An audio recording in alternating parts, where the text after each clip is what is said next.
രാമകഥാരസവാഹിനി അധ്യായം 74. ശ്രീരാമനെ കുറിച്ചും വാനരന്മാരെ കുറിച്ചും രാവണനോട് ശുകൻ വിവരിക്കുകയാണ്. അവർ തീർച്ചയായും സേതു നിർമ്മിക്കും എന്ന് രാവണനോട് ശുകൻ പറയുന്നു. മാർഗമധ്യേ വഴി നൽകാൻ സമുദ്രം വഴങ്ങിയാലും ഇല്ലെങ്കിലും അവർ സേതു നിർമ്മിക്കാനും ആ പരിശ്രമത്തിൽ വിജയിക്കാനും ദൃഢനിശ്ചയം ചെയ്തിരിക്കുകയാണ്. അവർ പല്ല് കടിച്ച് ഞെരിക്കുകയാണ്. രാവണനെ പിടിച്ച് കശക്കി കൈവെള്ളയിൽ ഉണ്ടയാക്കി മാറ്റുമെന്ന് അവർ വീമ്പടിക്കുകയാണ്. അവരുടെ ആഹ്ലാദ തൃമപ്പോടുകൂടിയ അലർച്ചയും വെല്ലുവിളികളും കേൾക്കുന്നവർ കൂടി ഭയചകിതരാകുന്നു. രാവണൻ എന്ന് ഉച്ചരിക്കപ്പെട്ടു കേട്ടാൽ മതി. അക്ഷണം രോഷാകുലരായ കൂറ്റം മരങ്ങൾ പുഴക്കിയെറിഞ്ഞ് വിദ്വേഷത്തിന്റെ സരോക്ഷമായ പ്രകടനം എന്ന നിലയിൽ അവർ ആയുധങ്ങൾ എന്ന പോലെ ചുഴറ്റുന്നു. ലങ്കാനഗരം നിശേഷം നശിപ്പിക്കാനുള്ള ഔത്സുക്യത്തിൽ അവർ ഇടത്തോട്ടും വലത്തോട്ടും മുമ്പോട്ടും പിമ്പോട്ടും ആടുകയും തിരിയും മറിയുകയും ആർപ്പു വിളിക്കുകയും ചെയ്യുന്നു. അവരിൽ മഹാപ്രതാപശാലികളായ അപരിഷ്കൃത മനുഷ്യരുമുണ്ട്. ഇവയ്ക്കെല്ലാം മകുടം ചാർത്താനായി അവർക്ക് ലക്ഷക്കണക്കായ അന്തകന്മാരെ ജയിക്കാൻ പ്രാപ്തനായ രാമൻ നായകനായിട്ടുമുണ്ട്. രാമന്റെ പരാക്രമത്തെയും സൈനിക വൈഭവത്തെയും വർണ്ണിക്കാൻ ആവശ്യപ്പെട്ടാൽ ആയിരക്കണക്കിനുള്ള ആദിശേഷന്മാർക്ക് പോലും ഓരോരുത്തരും 1000 തലയും 1000 നാവും കൊണ്ട് അനുഗ്രഹീതനായാലും സംതൃപ്തമായ രീതിയിൽ അത് ചെയ്യാൻ സാധ്യമല്ല. രാമന്റെ വില്ലിൽ നിന്നും മുക്തമാകുന്ന ഒരു അമ്പ് മതി സമുദ്രം മുഴുവൻ വറ്റിച്ചു കളയാൻ. ചാരന്റെയും ദൂതന്റെയും ഈ സന്ദേശം കേട്ട് രാവണൻ തുടരെ അനിയന്ത്രിതമായി പൊട്ടിച്ചിരിച്ചു. അദ്ദേഹം പറഞ്ഞു, നീ ലജ്ജയില്ലാത്തവൻ തന്നെ.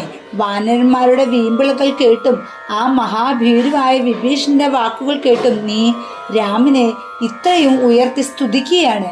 വെറും കുരങ്ങന്മാരുടെ ശക്തിയെയും വീര്യത്തെയും പുകഴ്ത്തുന്നത് ദോഷത്വമല്ലാതെ മറ്റൊന്നുമല്ല. മതി മർക്കടന്മാർക്ക് ഇത്രയും ശക്തി ഉണ്ടാവാൻ എന്നെങ്കിലും സാധ്യമാവുമോ? വളരെ മുമ്പ് തന്നെ ഞാൻ ഈ സുഗ്രീവന്റെ പരാക്രമത്തെയും ശക്തിയെയും പറ്റി വേണ്ടുവോളം കേട്ടിട്ടുണ്ട്. ഇപ്പോൾ അവന്റെ മന്ത്രിയായിട്ടുള്ള ഈ മടിയനും ഭീരുവുമായ വിഭീഷണനെ കൊണ്ട് എന്തു ചെയ്യാനാവും? അവന് സമ്പത്തോ വിജയമോ വിഭവങ്ങളോ രാമന് സംഭാവന ചെയ്യാൻ കഴിയുമോ? ദൂതന് ഉള്ളിൽ പരിതപിക്കാനും രാവണൻ പ്രദർശിപ്പിക്കുന്ന ബുദ്ധിശൂന്യതയെപ്പറ്റി മനസ്സാ വിലപിക്കാനും അല്ലാതെ മറ്റൊന്നിനും കഴിഞ്ഞില്ല. അവൻ ബഹുമാനത്തോടുകൂടി കൈകൂപ്പി അവിടെ നിശബ്ദനായി നിന്നു. അനന്തരം രാവണൻ ലക്ഷ്മണൻ കൊടുത്തയച്ച സന്ദേശം തുറന്നു. അതിൽ കണ്ണോടിച്ച് മന്ത്രിയുടെ കയ്യിൽ കൊടുത്തു. രാവണൻ പറഞ്ഞു, പുതുതായി ചിറകുമുളച്ച തൻ്റെ പക്ഷിക്കുഞ്ഞുങ്ങളിന്മേൽ ആകാശം വീണേക്കുമോ എന്ന് ഭയപ്പെട്ട് തിത്തിര പക്ഷിയെ പോലെയാണ് നീ. പാവം പക്ഷി. അവൾ ഒരാവരണം പോലെ തൻ്റെ തല കുഞ്ഞുങ്ങളുടെ മേലെ വെച്ച് മറയ്ക്കുന്നു. എപ്പോഴെങ്കിലും ആകാശത്തിന് വീഴാനോ ആ കൊച്ചു പക്ഷികളെ കൊല്ലാനോ കഴിയുമോ? എന്നെ ഈ വാഘോർഷം കൊണ്ട് പേടിപ്പിക്കാൻ ശ്രമിക്കുന്ന ഈ സന്യാസിമാർക്കോ പുരോഹിതന്മാർക്കോ എപ്പോഴെങ്കിലും വിജയിക്കാൻ സാധിക്കുമോ? ദൂതനായ ശുകൻ കുറേ സമയത്തോളം രാവണന്റെ അമിത ഭാഷണങ്ങൾ ശ്രദ്ധിച്ചു. അനന്തരം അവൻ തടഞ്ഞുകൊണ്ട് പറഞ്ഞു, സ്വാമി, ഞാൻ ഇപ്പോൾ പറഞ്ഞതെല്ലാം പരിപൂർണമായ സത്യമാണ്. ആ സന്ദേശം ശ്രദ്ധയോടെ വായിച്ച് വെറുപ്പോ ദുരഭിമാനമോ വിചാരിക്കാതെ പ്രവർത്തിച്ചാലും ശ്രദ്ധിക്കൂ. അങ്ങ് വളർത്തിയിട്ടുള്ള ശത്രുത്വം ഉപേക്ഷിക്കൂ. രാമൻ കരുണാദ്രതയുള്ളവനും മൃദുല ഹൃദയനുമാണ്. അവിടുന്ന് ത്രൈലോക്യനാഥനാണ്. അങ്ങ് അദ്ദേഹത്തെ സമീപിക്കുക മാത്രം ചെയ്താൽ മതി. രാമൻ അങ്ങയെ തൻ്റെ രക്ഷയിൽ വയ്ക്കുന്നതും കാത്തുരക്ഷിക്കുന്നതുമാണ്. അങ്ങ് ചെയ്ത എല്ലാ തെറ്റുകളും രാമൻ പൊറുക്കും. സീതയെ അദ്ദേഹത്തിന് സമർപ്പിക്കൂ.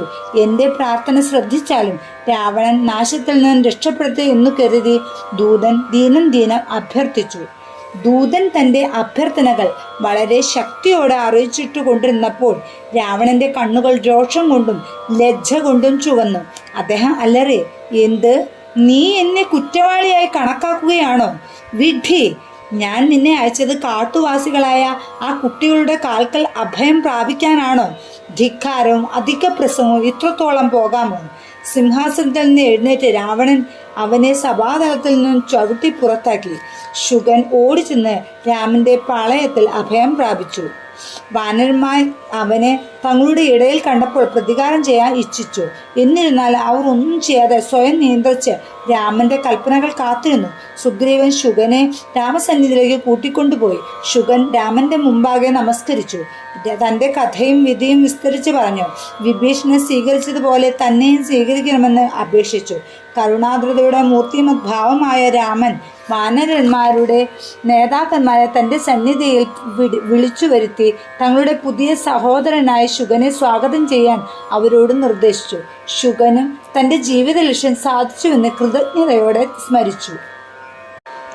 ഇതിൻ്റെ തുടർച്ച 75-ാം അധ്യായത്തിൽ. ജയ് ശ്രീറാം.